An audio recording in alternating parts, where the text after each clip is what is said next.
Recently, we have been going through different similar theme of souls and death and things of that nature, and now we're taking a little different direction. One that still has to do with the idea of personality and personhood, but in a slightly different direction than souls.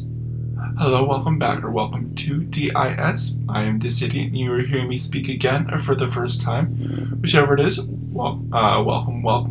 I am glad to see you here. My cat is on my chair, so I'm going to be like this until she moves. And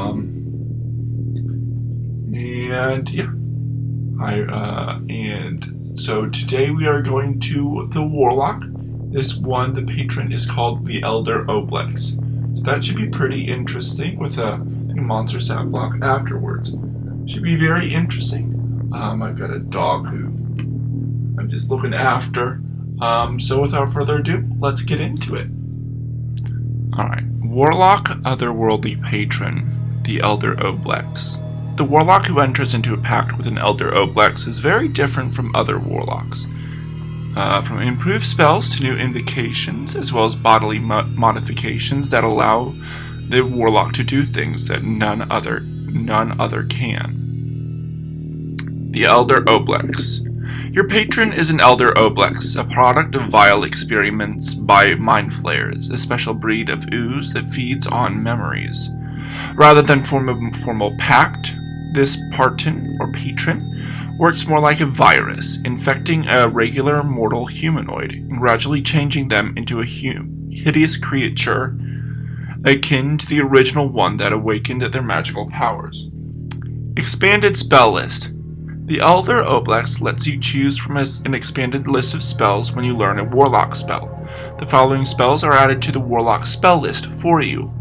Elder Oblex expanded spells, spell level, and spells. First level is Disguise Self and Detect Magic. Second level is Alter Self and Phantasmal Force. Third level is Blink and Meld into Stone. Fourth level is Confusion and Phantasmal Killer. And fifth is Telekinesis and Dominate Person. Enhanced Senses. Starting at first level, your senses are heightened, giving you blind sight up to a distance of 10 feet. At higher levels, the range of this ability increases. At 6th level, the range extends to 15 feet, 20 feet at 10th level, and 25 feet at 14th level. Detect Thoughts Invocation. A new Eldritch Invocation is added to your list. If you learn this invocation, you can cast Detect Thoughts at will without expending a spell slot or material components. Oblex Familiar. If the Find Familiar is known when cast, you can choose the form of an Oblex spawn for your familiar. This does not remove any other forms that you can choose for your familiar. And then a sidebar of alignment. Although all Oblexes are naturally evil, Warlocks who have gained power through an interaction with one of these creatures are not always so. The stronger such a Warlock becomes, the stronger the inclination to become evil is. However, one of a strong will might be able to stay their hand from doing anything of an evil nature. Pseudopod. Starting at 6th level, you gain the ability to shift your arms into pseudopods and attack. As an action, you can make a melee spell attack with the ability, dealing 1d6 bludgeoning damage and 1d4 psychic damage. Improved Constitution. Starting at 6th level, your body starts to morph, gaining new elements related to those of your patron. Your Constitution score increases by 1 up to a maximum of 16. If your Constitution score is already 16 or more, nothing changes. At 10th level, your Constitution score increases by another 1, up to a maximum of 18. If your Constitution score at this point is already 18 or more, nothing changes. Improved Pseudopod. Starting at 10th level, your pseudopod attacks become stronger. You now add your Charisma modifier to the damage of your pseudopod attacks. Furthermore, choose one of the following effects, which shows the way your body is beginning to morph. Restraining Pod. You gain the ability to grab hold of a creature using your pseudopod. Whenever you hit a creature with a pseudopod attack, they must succeed on a strength saving throw versus your spell save DC or become restrained. Yeah? Stunning Pod. You gain the ability to stun creatures hit with your pseudopod. When you hit a creature with this ability, they must succeed on a Constitution saving throw versus your spell save DC, or be stunned for 1 round. Multipod. You gain the ability of generating multiple pseudopods from within your body, making 2 pseudopod attacks using your action. At 14th level, this is further improved, allowing you to make 3 pseudopod attacks in 1 action. Great Pod. You gain the ability to generate more mass for you pseudopod attacks, gaining the ability to affect multiple targets with 1 blow. Whenever you make an attack against a creature, anyone within 5 feet of the target creature, including the target must make a dexterity saving throw against your spell save DC, or take half as much damage as the target creature would. This effect happens even if you miss the initial target. Anyone who fails this save is also knocked prone. Amorphous Body. Starting at 10th level, you gain the ability to stitch back open wounds and, in extreme cases, even severed parts of your body. On your turn, you can use your action to regain hit points equal to 1d8 plus your Warlock level. This is an extremely painful process. You gain 1 level of exhaustion when you use this feature. In extreme cases, this feature can be used to stitch back a severed limb. An extremely long and painful process, taking 1 hour to complete. Once complete, your severed limb is stitched back into place, giving you normal command of the body part. However, upon completion, you gain 1 level of exhaustion and fall unconscious, without losing any hit points. To use this ability, you need the original limb to be stitched back into place, and it will not work if your head was cut off. At that point, you would already be dead and cannot use this feature. When you use this ability, you cannot use it again before completing a long rest. Eat Memories. Starting at 14th level, your patron grants you the ability to eat the memories of your enemies, similar to its own ability to do so.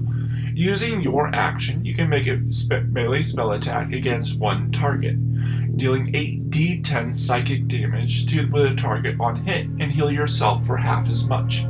When this attack is successful, you gain 1 important memory from the target, which is up to DM. This can be communicated to you during combat if it matters, or out of combat so as to not slow down the combat encounter if it does not change anything. Furthermore, you also gain proficiency in 1 language the target knows that you do not. If the target does not know any language that you do not know, you do not learn anything new. When you use this ability, you become stunned for 1 turn as you take your time to consume all the information gathered. You cannot use this ability again before you can complete a long rest. Visual Elements. A warlock affiliated with an Elder Oblex can be of any race, having their own visual elements.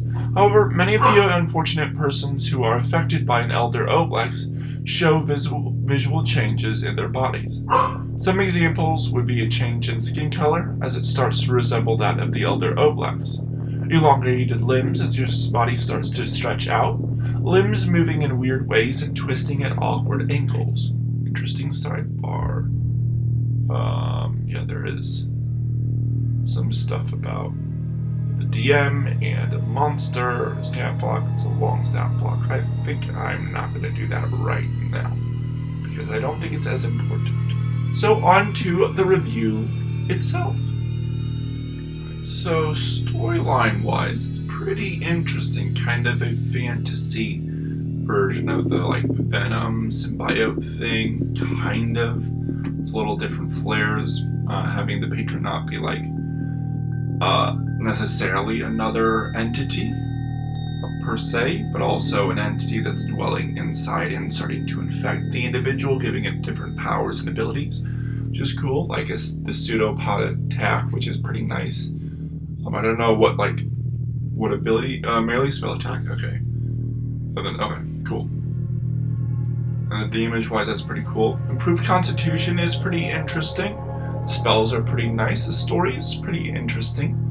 Enhanced Senses is pretty nice. The invocations and familiar changes is pretty cool. Let's see here. Improved Pseudopod is cool. It'd be interesting if you can only choose one per, or up to your proficiency bonus times per long rest or something. Amorphous Body is pretty interesting. Letting you regenerate a little bit while taking a level of exhaustion, so that's pretty big change. But I don't think it's terribly bad. And then Eat Memories, which is pretty interesting, kind of like the Elder Oblex itself. I was reading through the other stuff. It was notes for DMs and monster stat block, which is interesting. I'm glad I didn't read through it. It was a lot. But that is pretty interesting. I'd love to see it in play, of course. Anything that's overpowered or underpowered, not that I can think of really. It seems pretty straightforward. And pretty interesting. Let's see, what else? Keep in your mind my sister D&D inspired bar idea whenever that comes out. I'm still streaming on Wednesdays, still doing Dragon Fable. Fridays I'm going to Lego Indiana Jones, which is a lot of fun. I love Lego games so much. Let's see, what else? Let's see here. Let me know what your thoughts about this in the comments down below, or email me, or join my Discord server. I am starting to be a professional dungeon master and creating my own short adventures and one-shots. So if you're interested in that, comment below, email me, contact me in some way, and I will let you know where that is. If you want to join me there, that should be a lot of fun. And we can also try out these subclasses, if that makes sense. Let's see here. What else? And I think that's about it. Join me next time as we do some lore crafting around this. Seems pretty straightforward for lore crafting, but I think we can find some stuff to lore craft around it, which should be pretty interesting. I think that's about it. Previous episode, channel subscription, comment, subscribe, share, all that fun stuff. I will see you guys in the next video. This idiot out.